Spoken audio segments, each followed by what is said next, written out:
Assalamu alaikum wa rahmatullahi wa barakatuh.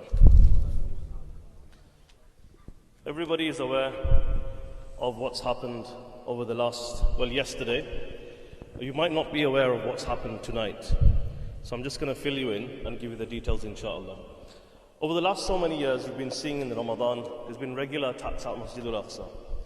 And it's very important for us to understand why this is happening, so that it's not just a reactionary, emotional response that we have. As long as the media shows us we're all excited, as when the media goes quiet, we go quiet as well. The issue is Masjid al-Aqsa. Why this cause is very important. Alhamdulillah, we support all the causes, and people are suffering throughout the world. Alhamdulillah, Masjid al-Falah has always been at the forefront in supporting all causes. But why this particular cause is very important and touches the heart even more for any Muslim, because this is not just about land, this is not just about people, this is about the Quran. Subhanalladhi asra bi'abdihi laylan min al-masjid al-haram ila al-masjid al-aqsa. This is our aqeedah, this is our iman. This cannot be taken away from us. It's connected to Masjid al-Haram, Masjid al-Aqsa, they're connected. So due to this, the importance of this is much, much more. Now what's being done is everything that happens in a synagogue, everything that happens in a synagogue in terms of Talmudic rituals, currently and sadly, they are all taking place inside Masjid al-Aqsa. Everything, you name it. Everything that happens in a synagogue is currently happening inside Masjid al-Aqsa. And day by day, more and more area, more and more control they want to have. And to do this regularly, almost on a daily basis, there are Zionist settlers who make incursions into Masjid al-Aqsa, collectively make Talmudic worship. They carry out their kind of practices, provocative moves inside the masjid.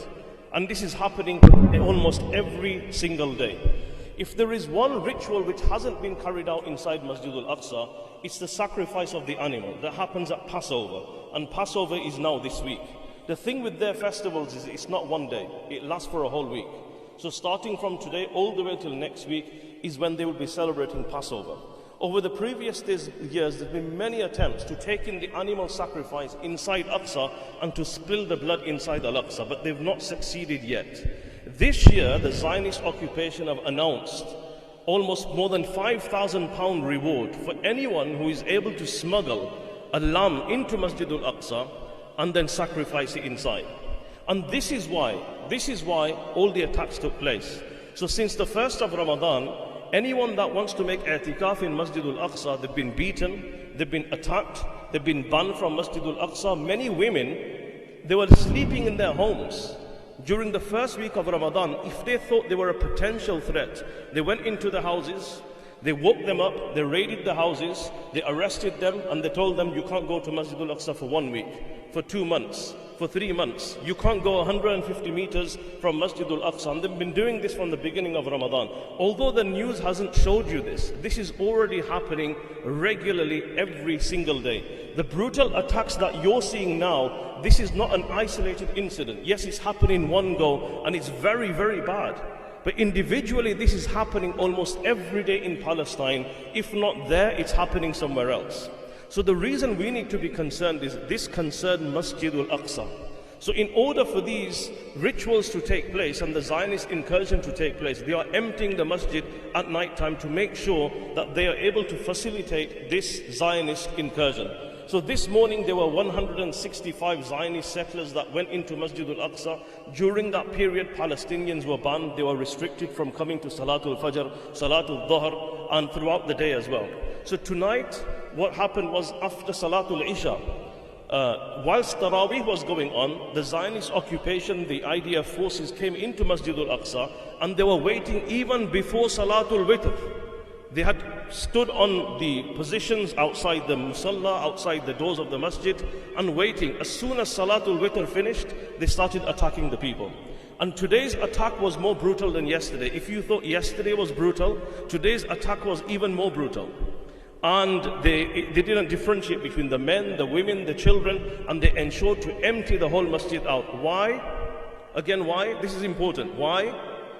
So that tomorrow morning, the Zionist incursion can take place peacefully, as if it's a synagogue or a temple. What is it? Masjid al-Aqsa is a masjid. It was a masjid. It is a masjid today and will always remain a masjid. So this is the cause and this is the concern. So for this reason it's important that we remain concerned. It's not just a one-off incident. This is happening every single day.